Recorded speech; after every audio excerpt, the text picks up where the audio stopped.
কি আর করু মানুষ বাকি খাইতে খাইতে আমার দোকানটা একবারে মেরামানি হেল দিল। দেখ না দোকানের হাল অবস্থা নাই, সেটাই ভেবে চিন্তা করতেছি। দোকান করলে বাকি যাইবই, হেডা না চিন্তা করলে কাম হবো না। না চিন্তা করেন না কোনা, তাই তের বাকিটা দোকানে একবার সাফা করে দেবো, তাই না? দেড় বছর মধ্যে কি নিয়ে তাই ক। আমি তো তোমার একটা কথা জিজ্ঞেস করবার নিয়ে গাইছি। কি কথা ক?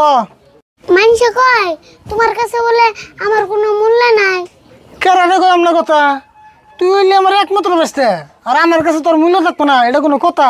আমি তো ভাবি তোমার কাছে আমার একটিও মূল্য নাই।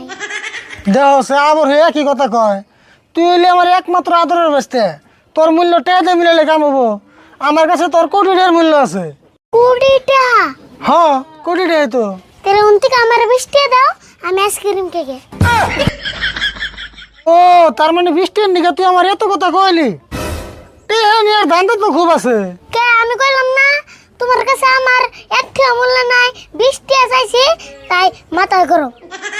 মাথা গরম হবো না, এমনি দোকানে না একটা বেচা কিনি। তুই এক কাম কর, দোকানে বই থাক, আমি কটা মাল নিই, আইনে তোর পয়সা দিমনি। আইনে 20 টাকা দিবা তো হাসাই? দিম না কে, তোর কইলে আমি না দিমু। অবনি যাও তুলে।